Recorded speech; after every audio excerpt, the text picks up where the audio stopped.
So we all know what cancer can do to someone physically, but as the late great Jimmy V said, it cannot touch your mind, it cannot touch your heart, and it cannot touch your soul, and those things will live on with me forever. So Jimmy V, or Jim Valvano, was a revered college basketball coach for the NC State Wolfpack during the 1980s, and that's according to the Never Give Up rhetorical analysis on Jimmy V's speech by a student at Dayton. So he was unfortunately diagnosed with cancer in 1992, and then he received the Arthur Ashe Award in 1993 for his courage that he had during that time. And that's on the Arthur Ashe Award website on ESPN.com. So this sets the stage for him to speak at the 1993 ESPY Awards, which is a sports awards show, an annual sports awards show for the best in sports, and there he would receive his award. So to establish my ethos, I've done research on this speech, and I've also used scholarly and organizational sources to come up with my points. So why did the speech matter?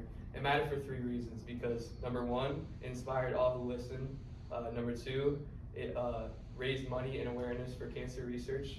And number three, it gave Jimmy V an opportunity to leave his mark on this world and leave a lasting legacy that would not be forgotten. And that's according to the purpose of Jimmy V's speech by, in the book Feeling Rhetoric by Cameron Bass Knight. So I will be going over his rhetorical situation, the rhetorical tactics that he used, and if it reshaped the context for his audience. So for my first point, the context of the situation, Jimmy V and his team was most notably known for when they won the 1983 National Championship against Houston, which is considered one of the greatest upsets of all time. And Jimmy V was seen running frantically around the court after the game, waving his arms, looking for someone to hug. And that's according to the Never Give Up rhetorical analysis. And this moment just shows his passion and his emotion that was instilled from when he was really young. So he had that throughout his whole life. So now back to the speech.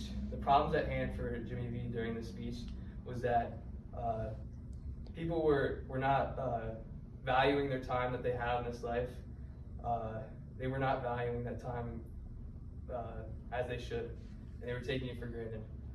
Number two, there was not nearly enough money for cancer research or awareness. And number three, he only had a couple months left to live. So that was his constraint during the speech was that his physical constraints. He had tumors all over his body, so he wasn't able to have the gestures and the physical appearance that he wanted. So his exigence during the speech, so basically his purpose of doing it was to inspire people, raise money and awareness, and leave a mark on this world.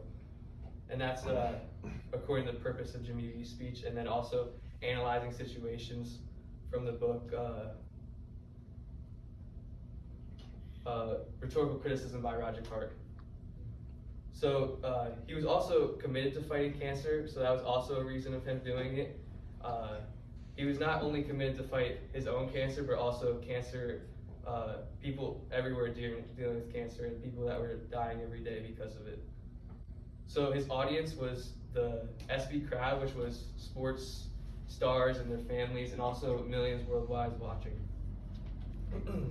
So for my next point, I will be going over what he said and his rhetorical tactics that he used during the speech. His most famous statement during the speech are the three things that you should do every day to live a meaningful life. Number one is laugh. You should laugh every day. Number two is think. You should spend some time in thought. And number three is you should have your emotions move to tears. Could be happiness or joy.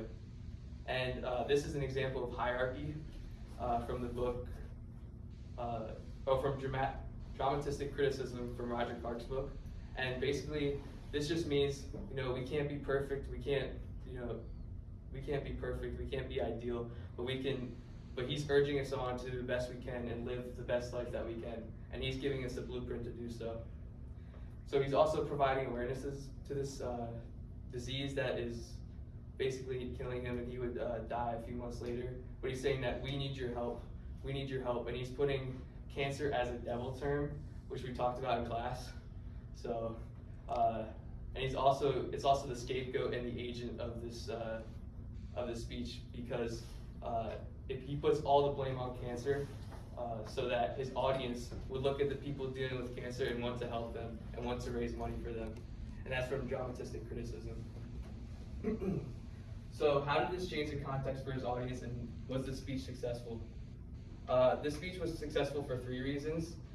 Because of Jimmy V's story, because of his delivery during the speech, and also because of the life lessons that he gave to his audience. And his audience reacted very well, and they applauded him when he was done.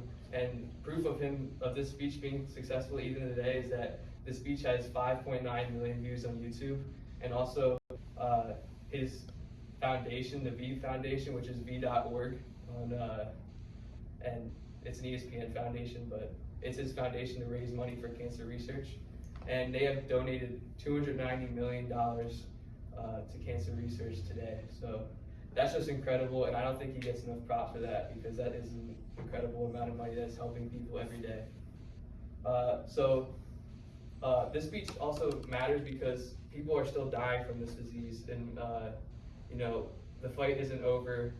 People are losing their lives, losing their loved ones every day. So I think we should all look to Jimmy V to help those people. And also, according to the V Foundation, they say that his words still inspire many today, and they give people the motivation to never give up in whatever they do. So, in conclusion, and to wrap my speech up, I went over the cards that Jimmy V was dealt.